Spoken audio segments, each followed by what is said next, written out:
Hello, Ravens fans, and welcome to another conference preview. I'm Aaron Schneider, the Sports Information Director at Anderson University, and joining us for our Women's Lacrosse Conference Tournament previews, Head Coach Russell Mackey. How are you doing today? Doing great. Getting ready for a big game tomorrow.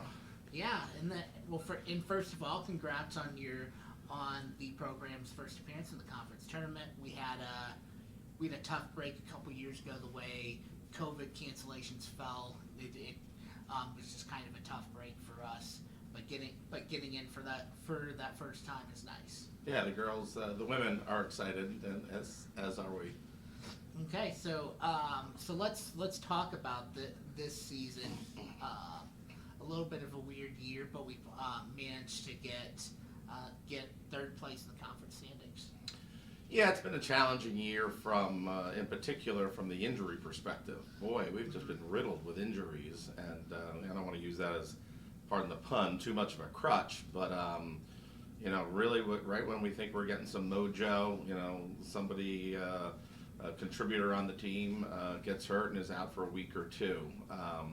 But they've maintained a great attitude, and down the stretch, as we've continued to improve along the way, with or without some key players sometimes because of those injuries.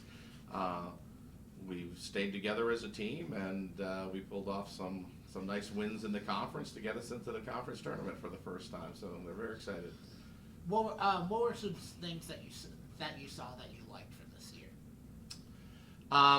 Well, we had a newcomer, Paige Tamalo, that just every week seems to get better and better, and is now a starter on defense. So we've had players like that, and Lauren Brown and Lily Casey, some fairly new players to the team. They're sophomores and freshmen I'm referring to, that have just accelerated the learning curve and have really contributed to the team. Obviously, Riley and Emma and Avery and Greta, our attacks, and Middies, have really stepped up too. Riley in particular, she's having a terrific season. She's performing well at the draw circle, and what we say in lacrosse, you win the draw, you've got great opportunity to win the game. We definitely saw that on Saturday against Hanover. Yeah, I believe she broke a school record. Not that we have a long history of lacrosse here at Anderson, but over the past few years, she's done really well, and to have a record-breaking day was great, and we needed that because Hanover came out a lot stronger than we anticipated based on what we had seen on film and the scores and what have you. So it was an epic battle for sure, and Riley winning those draws was the key to the victory too.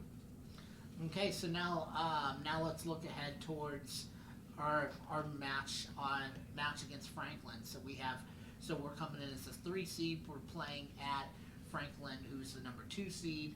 We'll be at their place for the semifinals. What are you expecting out of Franklin?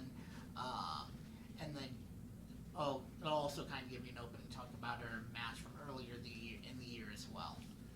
Yeah, I don't anticipate much change in their strategy.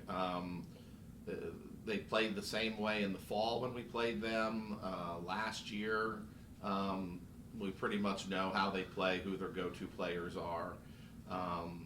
They don't really throw curveballs at you. Their talent is good, but fairly deep too. Everybody can score. As a matter of fact, we had a meeting yesterday, and we were talking about the game that we had, and we lost by 1 a couple weeks back. And again, it wasn't any 1 or 2 individuals on their team that put the hurt on us. Everybody kind of got a score. So we have a good game plan, and one of those game plans is because we did lose by 1, but we were down 6 or 7, and we just cannot dig ourselves holes like that. And we've done that this year a couple times. A couple times we've come back. A number of times we have not come back, or we've come back to lose by 1, but that's because we got ourselves in such a big hole. But we plan on playing our game and not getting into that hole. I'll probably use my timeouts more strategically. I usually hold them on to the end, thinking we're going to need those for emergency purposes. But probably should have used them in a number of games, maybe a little bit earlier. But no, Franklin's a good, disciplined team. Again, they don't have any one player. I think Riley can outperform on the draw circle, and that could be the key. All right, and then finally, what for the team as a whole, what are they going to need to do to be successful? Well, one is be patient, in particular on offense. We tend to rush things a little bit too much. There is a possession clock, but I don't know. Sometimes they even see that they rush to the goal sometimes. So if we're patient and make good decisions, I think we can catch our cutters and have some drives, but we need to settle down and get spread out. That's one. Second, as I mentioned, we can't have a one-quarter letdown, because that's what it tends to be, just that one quarter. We looked at the film the other day in the first half, the first quarter in particular. There's no reason why we couldn't have been victorious in that game, because we played really good movement of the ball on offense, and defense was very good. Again, it was just a letdown quarter. So those are some of the keys. They actually check. Franklin checks very, very good, very legally.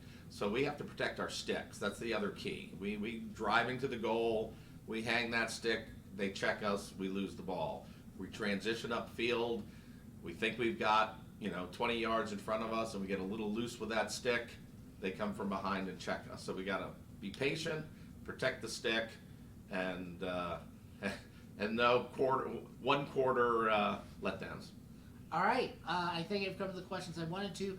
Ravens fans, thank you for tuning in. Be sure to follow along with any more previews, any more content we may put out on YouTube.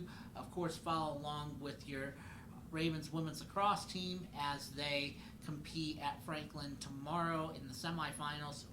So Wednesday at 6. Coach Mackey, thank you for joining us, and good luck this weekend. God bless, go Ravens.